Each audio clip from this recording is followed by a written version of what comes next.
Status को एक तरफा बदलने का प्रयास किया। चाइना के इस प्रयास का हमारी सेना ने दृढ़ता के साथ सामना किया है अध्यक्ष महोदय, और इस फेस ऑफ में हाथापाई भी हुई है। भारतीय सेना ने बहादुरी से पीएलए को हमारी टेरिटरी में अतिक्रमण करने से रोका और उन्हें उनकी पोस्ट पर वापस जाने के लिए नमस्कार, आप देख रहे हैं न्यूज़ फॉर नेशन और मैं स्वाति पांडे आपके साथ। अरुणाचल प्रदेश में भारत और चीन बॉर्डर पर एक बार फिर से भारतीय और चीनी सैनिकों के बीच झड़प का खबर सामने आया। आपको बताएं कि 9 दिसंबर को आधी रात जब चीन के सैनिकों ने पीठ पीछे भारतीय सैनिकों पर हमला बोल दिया, जिसके बाद भारतीय सैनिकों ने मुंहतोड़ जवाब दिया है। अब भारत और चीन के सैनिकों के बीच में झड़प के बाद भारतीय 6 सैनिक घायल बताए जा रहे हैं और इन 6 सैनिकों को गुवाहाटी के अस्पताल में भर्ती कराया गया है।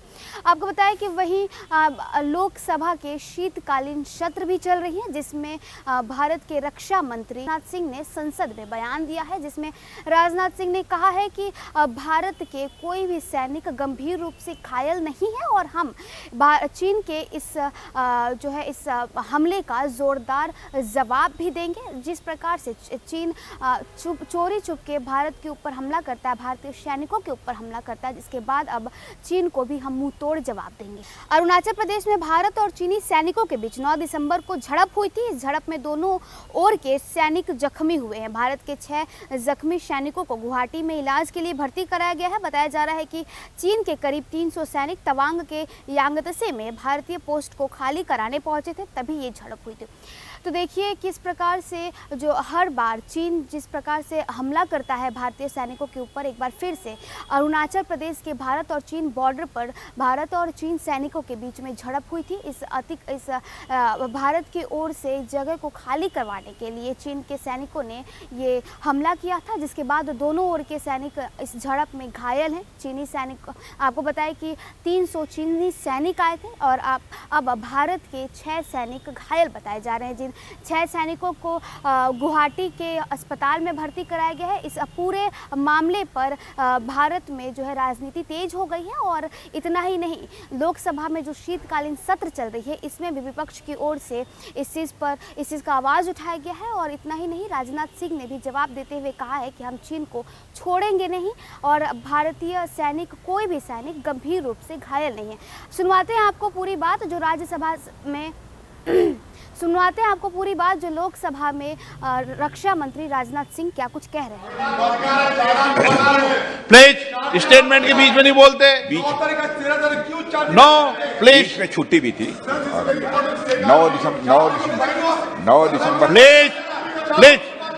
दिसंबर 2022 को पीएलए ट्रुप्स ने तवांग सेक्टर के यांगसे एरिया में लाइन ऑफ एक्चुअल कंट्रोल पर अतिक्रमण कर स्टेटस को एक तरफा बदलने का प्रयास किया। चाइना के इस प्रयास का हमारी सेना ने दृढ़ता के साथ सामना किया है अध्यक्ष महोदय, और इस फेस ऑफ में हाथापाई भी हुई है। भारतीय सेना ने बहादुरी से पीएलए को हमारी टेरिटरी में अतिक्रमण करने से रोका और उन्हें उनकी पोस्ट पर वापस जाने के लिए मजबूर कर दिया अध्यक्ष महोदय। इस झड़प में दोनों ओर के कुछ सैनिकों को चोटें भी आई हैं और मैं इस सदन को अवगत कराना चाहता हूं कि हमारे किसी भी सैनिक की न तो मृत्यु हुई है और न ही कोई गंभीर रूप से घायल हुआ है। इंडियन मिलिट्री कमांडर्स के टाइमली इंटरवेंशन के कारण पीएलए सोल्जर्स अपनी लोकेशंस पर वापस चले गए अध्यक्ष महोदय, और इस घटना के पश्चात एरिया के लोकल कमांडर ने 11 दिसंबर 2022 को अपने चाइनीज काउंटर पार्ट के साथ स्थापित व्यवस्था के तहत एक फ्लैग मीटिंग की और इस घटना पर चर्चा की। चीनी पक्ष को इस तरह के एक्शन के लिए मना किया गया और सीमा पर शांति बनाए रखने के लिए कहा गया। इस मुद्दे को चीनी पक्ष के साथ कूटनीतिक स्तर पर भी उठाया गया है।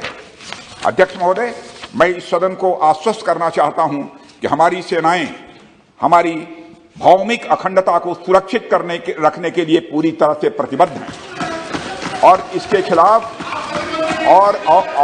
खिलाफ